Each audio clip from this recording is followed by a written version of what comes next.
e você falou sobre a igreja, e eu gostaria agora de tratar sobre o teu chamado na igreja. Qual é o teu chamado, irmã Cássia?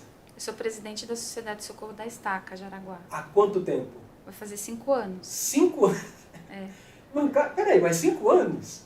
Foi então um pouquinho... Um pouquinho antes de você ser chamado como presidente. É isso mesmo. É.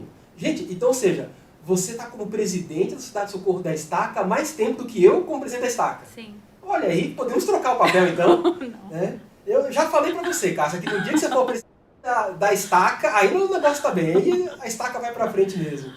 Tanto tempo no chamado, irmã Cássia, é bastante experiência, né? Bastante. E esse mês é o mês de aniversário da Sociedade de Socorro. E a Camila nos ajudou, que é secretária da presidência da Estaca, com um vídeo. Eu gostaria de mostrar o vídeo para vocês agora.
Cássia, nossa presidente da Sociedade de Socorro da Estaca.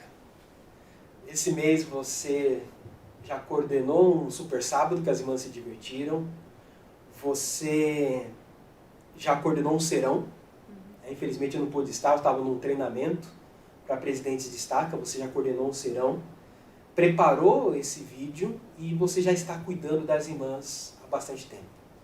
Mas eu gostaria de tratar de um assunto, irmã Cássia, que influencia muito a visão da presidente da Sociedade de Socorro. Eu vi que você comentou que você tem o Gustavo, tem a Ingrid, então você é presidente da Sociedade de Socorro da Estaca e não está casada. E aí, muitas pessoas pensam assim, vão olhar e falar assim, nossa, mas e pode?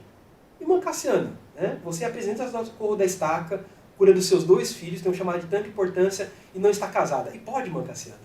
Pode. Inclusive eu aprendi isso depois de um certo tempo, né? Eu fui casada, sim, né, por 22 anos, mas me divorciei. E uma coisa que eu sentia preocupação era referente a esse tipo de assunto, né? Que, inclusive, eu tive uma conselheira, a Ceissa, né, a Conceição, ela é de Franco da Rocha. E quando a Ceissa era minha conselheira, ela também passou pelo divórcio, né? E aí eu fiquei preocupada com isso. Eu falei, e agora, né? Como vai ficar a presidência da Sociedade de Socorro, né? A Ceissa está se divorciando. E eu fiquei preocupada com a Ceissa. Ainda não tinha tomado decisão ainda, né, de me divorciar. A Ceissa, sim, estava passando pelo divórcio. E eu fiquei pensando, o que será que as pessoas, principalmente as irmãs, vão pensar quando a conselheira da Sociedade de Socorro se divorciar, né? Para mim, na minha cabeça, era como se isso tornasse a Ceissa indigna. Eu nunca tive oportunidade, eu nunca disse isso para a Ceissa. Foi algo que eu guardei para mim, né? Mas eu ficava preocupada, não comigo. Eu não estava pensando nada de errado, porque até mesmo porque eu conhecia a Ceissa, eu sabia que ela era e é uma mulher espetacular, né, reta, digna e merecedora do chamado dela. Mas as pessoas, né? Fiquei preocupada com as pessoas e como as pessoas iriam tratar a Ceissa. E eu falei assim, eu não vou saber lidar com isso, né? E aí eu peguei até conversei com você a respeito disso na época. E você falou para mim que as únicas pessoas na igreja que precisavam ter um chamado para servir, e precisavam estar casadas, melhor dizendo, para servir, eram o presidente de estaca, um bispo, né? Profeta, né? O profeta precisa ser casado. Nem o presidente do quórum de elders, ele não precisa ser casado para servir no chamado de presidente de quórum. Presidente da Sociedade de Socorro também não. E uma coisa interessante, e se o profeta perder a esposa dele, necessariamente ele também não precisa casar. Não vai ser... Porque ele é. Uhum. Né? Isso. Ele é, mas... Exatamente.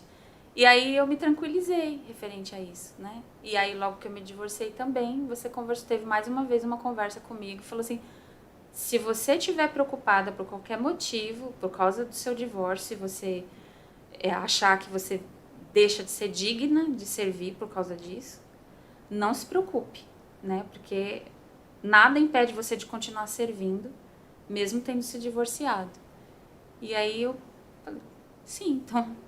mais uma vez, né, me veio conforto, né, de que eu não precisava me preocupar com isso. Porque isso não é só dentro da igreja, isso é fora da igreja também. Existe um preconceito na sociedade, né, de mulheres que são divorciadas, que às vezes, eu não estou falando que é no geral, são tratadas diferente, né, as pessoas olham às vezes diferente, né, como se as mulheres que são casadas, elas tivessem um título um título de ser boa, né? Porque casada tá ótimo, tá tudo dentro dos conformes. Não é casada, tá divorciada, então não serve, né? Ou seja, tem alguma coisa errada porque ela não tá casada. Exatamente, alguma coisa deu muito errado. Ou ela é uma pessoa muito errada, Isso, problema passa na cabeça das pessoas pra isso. Estar divorciada, né? E aí dessas duas vezes eu fiz uma análise da minha vida. Pensei em tudo que eu já fiz até hoje, como membro da igreja, antes de ser membro da igreja, como filha, né, porque eu sou filha, né, como eu fui como esposa. E pensei assim comigo, né, eu sempre fui uma boa pessoa, sempre fiz tudo que estava dentro do meu alcance para criar os meus filhos também. Sempre fui muito honesta com eles.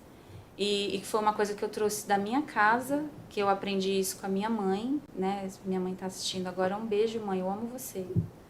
E o meu pai também, aprendi com meu pai.